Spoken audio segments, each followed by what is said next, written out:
നമസ്കാരം. ലാൽസിൻ്റെ മറ്റൊരു വീഡിയോയിലേക്ക് എല്ലാ കൂട്ടുകാർക്കും സ്വാഗതം. ധാരാളം പേർ നമ്മളോട് എപ്പോഴും ചോദിക്കുന്നുണ്ട്, നേഴ്സസിൻ്റെ ഇൻ്റർവ്യൂസ് ഒന്നും ഇല്ലേ എന്ന്. ഇതിന് പെട്ടെന്നൊരു മറുപടി പറയാൻ സാധ്യമല്ല. കാരണം വളരെ ചെറിയ രീതിയിൽ അത്യാവശ്യത്തിന് മാത്രം വളരെ കുറച്ച് നേഴ്സസിനെ മാത്രമേ ഇപ്പോൾ അയർലൻഡിലെ ഹോസ്പിറ്റലുകളിലേക്ക് എടുക്കുന്നുള്ളൂ. ഇത് എന്തുകൊണ്ടാണ് എന്ന് നമുക്ക് പറയാൻ പറ്റുകയില്ല. മറ്റൊന്ന്, NMBAയിൽ രജിസ്റ്റർ ചെയ്തിട്ടുള്ള ധാരാളം നേഴ്സുമാർ നാട്ടിലുണ്ട്. അവരൊക്കെ പല ഏജൻസികൾ മുഖാന്തരമാണ് NMBAയിൽ രജിസ്റ്റർ ചെയ്തിരിക്കുന്നത്. അതുകൊണ്ട് തന്നെ പ്രൈവറ്റ് നേഴ്സിംഗ് ഹോമുകളിൽ ഏതെങ്കിലുമൊക്കെ വേക്കൻസികൾ വന്നു കഴിഞ്ഞാൽ ഏത് ഏജൻസിക്കാണോ ആ പ്ലേസ്മെൻറ്റ് കിട്ടുന്നത് അവർ മുഖേന രജിസ്റ്റർ ചെയ്തിട്ടുള്ളവർക്കാണ് ഇപ്പോൾ ഇത് കൊടുത്തുകൊണ്ടിരിക്കുന്നത്. അതുപോലെ തന്നെ ഔട്ട്സൈഡ് ഇന്ത്യയിലുള്ള, അതായത് ഗൾഫ് മേഖലകളിൽ ജോലി ചെയ്യുന്ന നഴ്സുമാർക്ക് നാട്ടിൽ നിന്നുള്ളതിനേക്കാൾ കൂടുതൽ സാധ്യത കൽപ്പിക്കുകയും ചെയ്യുന്നുണ്ട്.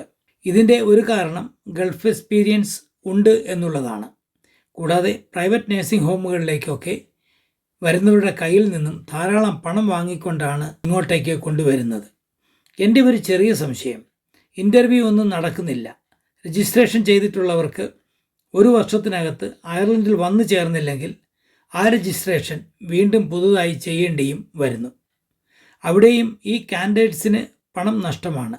അയർലൻഡിൽ നേഴ്സസിൻ്റെ വേക്കൻസി ഇല്ലെങ്കിൽ പിന്നെ എന്തിനാണ് NMBA ഈ രജിസ്ട്രേഷൻ എല്ലാവർക്കും കൊടുക്കുന്നത്? NMBAയിൽ രജിസ്റ്റർ ചെയ്തവർ ഇവിടെ വന്ന് ജോലി ആയതിനു ശേഷം മാത്രം മതിയല്ലോ പുതുതായി ആളുകൾക്ക് രജിസ്ട്രേഷൻ കൊടുക്കുവാൻ. ഇത് ആരോട് പറയാൻ, ആര് കേൾക്കാൻ? ചുരുക്കത്തിൽ പറഞ്ഞാൽ ഏത് വഴിക്കൂടെ ആണെങ്കിലും കാശ് കയ്യിൽ നിന്നും പോകും എന്നുള്ളതാണ്. എൻ്റെ അറിവ് ശരിയാണെങ്കിൽ മലയാളികളായ 2 ബോർഡ് മെമ്പേഴ്സ് നിലവിൽ NMBAയിൽ ഉണ്ട്. അവർക്ക് എന്തെങ്കിലും ഇതിനെക്കുറിച്ച് പറയാനുണ്ടോ ആവോ? ഏജൻസികൾ മുഖേന രജിസ്റ്റർ ചെയ്യുവാനും ഇതിൻ്റെ ഡോക്യുമെൻറ്റുകളൊക്കെ ശേഖരിക്കാനും അതുപോലെ തന്നെ NMBAയ്ക്ക് കൊടുക്കേണ്ട രജിസ്ട്രേഷൻ ഫീസും ഒക്കെ കൂടി നല്ലൊരു തുക ഈ പാവം നേഴ്സുമാർക്ക് ചിലവാകുന്നുണ്ട്. എന്നിട്ട് 1 വർഷത്തെ കാലാവധിയും വെച്ചിട്ടുണ്ട്. എത്രയോ സഹോദരങ്ങളാണ് NMBAയുടെ കാലാവധി തീരാറായി ഇതുവരെ ഒരു ഇൻ്റർവ്യൂ പോലും കിട്ടിയില്ല എന്ന് ഞങ്ങളോട് പറഞ്ഞിട്ടുള്ളത്. കാര്യമായ നല്ല വേക്കൻസികൾ എന്തെങ്കിലും വന്നു കഴിഞ്ഞാൽ ഉടൻ തന്നെ ഞങ്ങൾ നിങ്ങളെ അറിയിക്കുന്നതാണ്. അതിനു വേണ്ടിയിട്ടാണ് ഇപ്പോൾ ഈ വീഡിയോ ഞങ്ങൾ ചെയ്യുന്നത്. ഈ വീഡിയോയിലേക്ക് പോകും മുമ്പ് നമ്മുടെ ഈ ചാനൽ ഇതുവരെ നിങ്ങൾ സബ്സ്ക്രൈബ് ചെയ്തിട്ടില്ല എങ്കിൽ ഒന്ന് സബ്സ്ക്രൈബ് ചെയ്തു വെച്ചേക്കുക. തൊട്ടടുത്തുള്ള ബെൽ ബട്ടൺ കൂടി എനേബിൾ ചെയ്തു വെച്ചേക്കുക. അപ്പോൾ ഞങ്ങൾ അപ്ലോഡ് ചെയ്യുന്ന എല്ലാ വീഡിയോസും ഉടൻ തന്നെ നിങ്ങൾക്ക് കിട്ടുന്നതും ആയിരിക്കും. നമുക്ക് ഈ ജോബ് വേക്കൻസിയുടെ വിശദവിവരങ്ങളിലേക്ക് പോകാം. രജിസ്റ്റേർഡ് നേഴ്സസ് അയർലൻഡ്, ഇതിൻ്റെ ഒരു പ്രത്യേകത എന്ന് പറയുന്നത് ഓൺ സൈറ്റ് അഡാപ്റ്റേഷൻ പ്രോഗ്രാമാണ്. അതുപോലെ തന്നെ NMBA DL ഹോൾഡേഴ്സിനും ഇതിന് അപ്ലൈ ചെയ്യാം എന്നുള്ളതാണ്.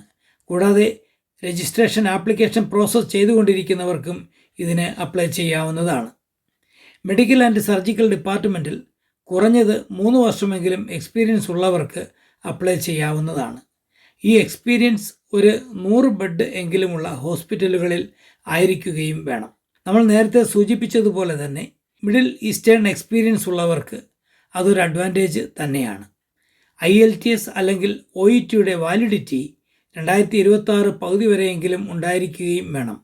ഇത് മാത്രമല്ല, excellent interpersonal skill, leadership and management skill, eligibility to work in Ireland, ഇതൊക്കെയാണ് അവർ പ്രത്യേകം വീണ്ടും ചോദിച്ചിരിക്കുന്നത്. പിന്നെ സാലറിയൊക്കെ നമ്മുടെ എക്സ്പീരിയൻസിൻ്റെ അടിസ്ഥാനത്തിലായിരിക്കും നമുക്ക് കിട്ടുന്നത്. ഇതെങ്ങനെ അപ്ലൈ ചെയ്യണം എന്നുള്ളതൊക്കെ വീഡിയോയുടെ ഡിസ്ക്രിപ്ഷൻ പേജിൽ ഞങ്ങൾ കൊടുത്തിട്ടുണ്ട്. അതുപോലെ തന്നെ ഈ സ്ക്രീനിൽ ഞങ്ങൾ എഴുതി കാണിക്കുകയും ചെയ്യുന്നുണ്ട്.